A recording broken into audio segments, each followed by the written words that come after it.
People have always thrilled to tales of monsters, but there's nothing in myth that can compare for sheer wonder with creatures from tyrannosaurs to woolly mammoths that once actually existed. Today, we know that life on this planet evolved over many millions of years, and we have some idea at least of how prehistoric creatures once actually looked, but such knowledge is comparatively recent. When people in the past came across the fossilized bones of large vanished animals, it begged any number of questions. What sort of creatures could they possibly have come from? How old were these skeletal remains? Above all, perhaps, what did they mean? Just like us, ancient peoples were fascinated by the giant bones they found in the ground. Like us, they obsessed about their origins. In this programme, I'm going to explore the ways in which our ancestors sought to make sense of the remains of dinosaurs and other giant prehistoric creatures, and how they tried to reconcile such finds with their own understanding of life on Earth. That these explanations were wrong doesn't mean that they deserve our contempt.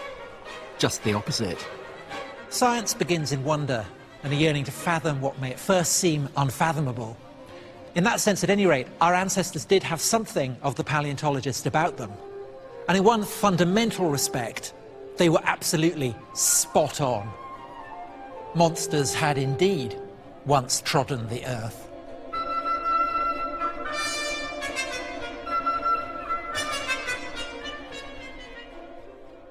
I made this masterpiece when I was 5, and looking at it now, I think, well, I was never going to cut it as a sculptor, but I do remember the intensity of yearning, a kind of love, really, that went into the making of it. How desperately I wanted to see a dinosaur. Going out from my garden, the most exotic thing I could hope to see was a cow. But if I shut my eyes, I could imagine there was a long-necked brachiosaur reaching higher than the trees. A horned and crested triceratops making the fields shake. And of course, if I was feeling particularly ghoulish,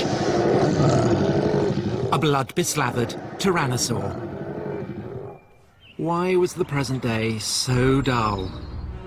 Why didn't I live in a world full of swamps and pterosaurs and perpetually exploding volcanoes? Why couldn't my life be Mesozoic? And in a way, all my prayers have been answered. 35 years too late for my 7-year-old self, but visit a museum today, and the displays have never been more animatronic. Nor for 65 million years has flesh been put more convincingly on the bones of dinosaurs like this Tyrannosaurus rex.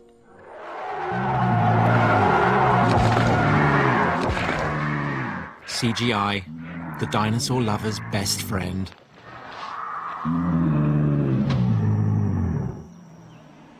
Now, the truth is, of course, that no human being has ever seen a living dinosaur.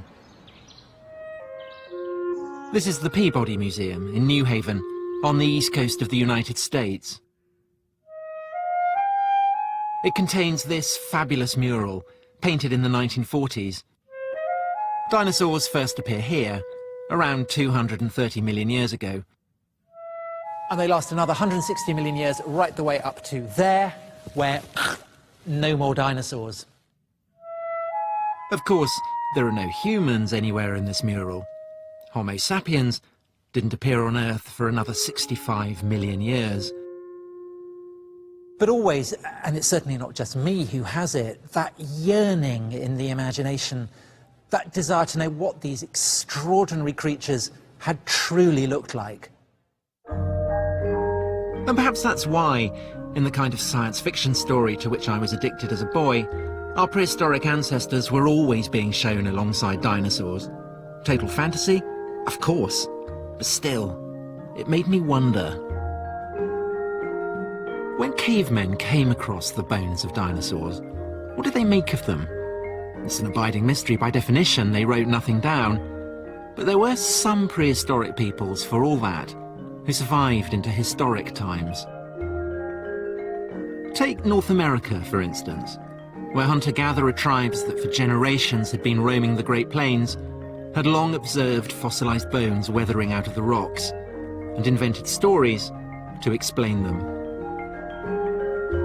Adrian Mayer is a historian of ancient fossil hunting, with a high regard for the scientific abilities of the native peoples who lived in America before Columbus, peoples who, by and large, were pre-literate, prehistoric.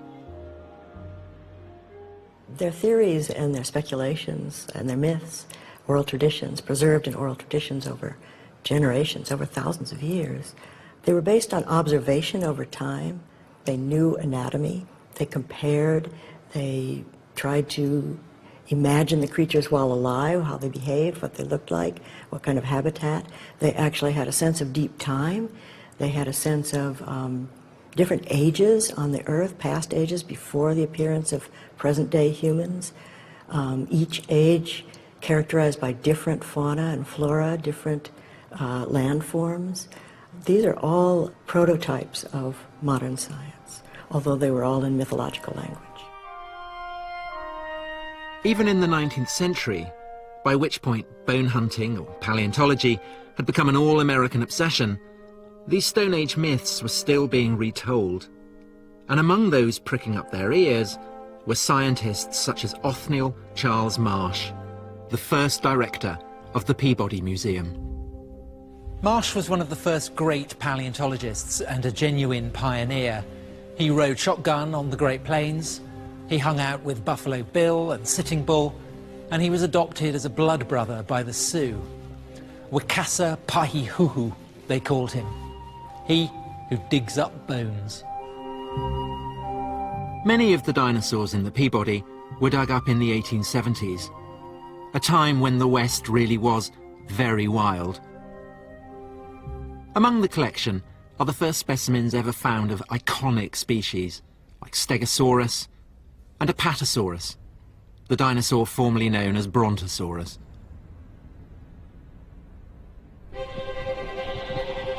Marsh's expeditions took him to the Badlands.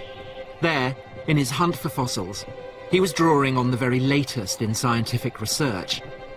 But some of his sources were altogether more prehistoric. The Sioux, and other Native American peoples too, told stories of mysterious beasts, supernatural creatures, whose bones might be found scattered across the ground. But what had prompted these legends?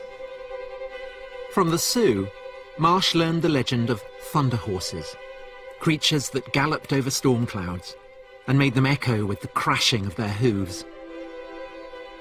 His fascination with such stories helped to win him the trust of Native Americans.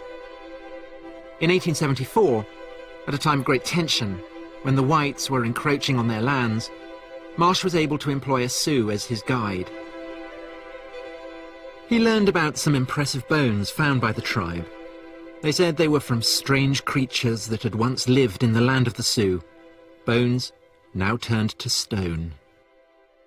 Marsh was shown the bones of this magnificent beast, a colossal mammal some 12 feet long, which had lived around 35 million years ago, and was indeed, amazingly enough, a relative of the horse. This is the very specimen that was shown to Marsh, and in honour of the legends of the thunder horse told him by the Sioux, he named the creature a Brontotherium, a thunder beast. Most intriguing of all, perhaps, were the tales told across the Great Plains, not of thunder horses, but of thunder birds. Stories passed down the generations and still retold today. Long, long ago, when the two-leggeds were new to walking on Mother Earth, the thunderbirds were their friends and advisors. They were great beasts, with wingspans as long as 2 war canoes. They had sharp-pointed beaks with sharp-pointed teeth, and they lived in the sky, on the edge of the clouds. Many of these legends tell how the thunderbirds had, as their deadliest enemies, giant aquatic monsters. Now, at this same time lived the water monsters. They were huge, shaped like a snake, with feet. They had a big horn on their head and spikes on the tip of their tail. It's surely suggestive that the stories often derive from regions of America which once, back in the age of the dinosaurs, were indeed covered by seas. Nowadays, the Great Plains consist of weathered sediment, complete with the skeletons of long-necked marine reptiles called plesiosaurs, and pterosaurs, flying reptiles of the kind that were always carrying off Raquel Welch. And what do we find in Marsh's collection? A plesiosaur and a pterosaur, a pteranodon. What all this suggests is an intriguing possibility.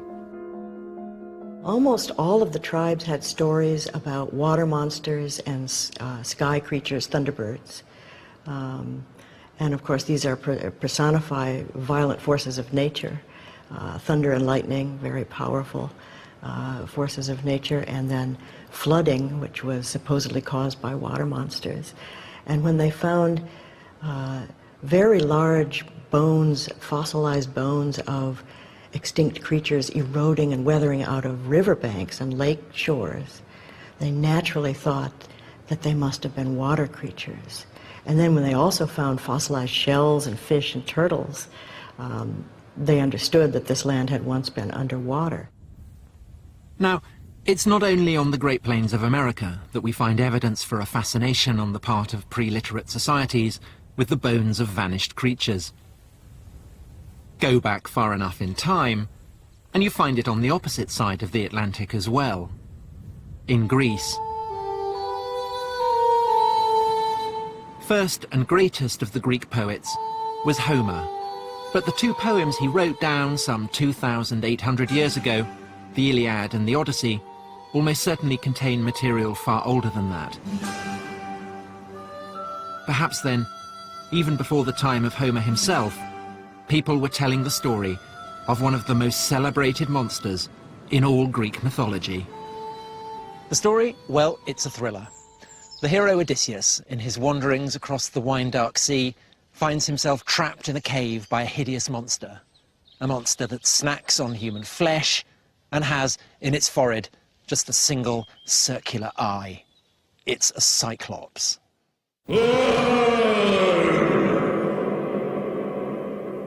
What is the trapped Odysseus to do? Well, he gets the cyclops drunk.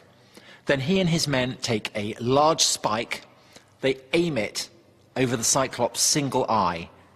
In goes the spike, splat goes the eye.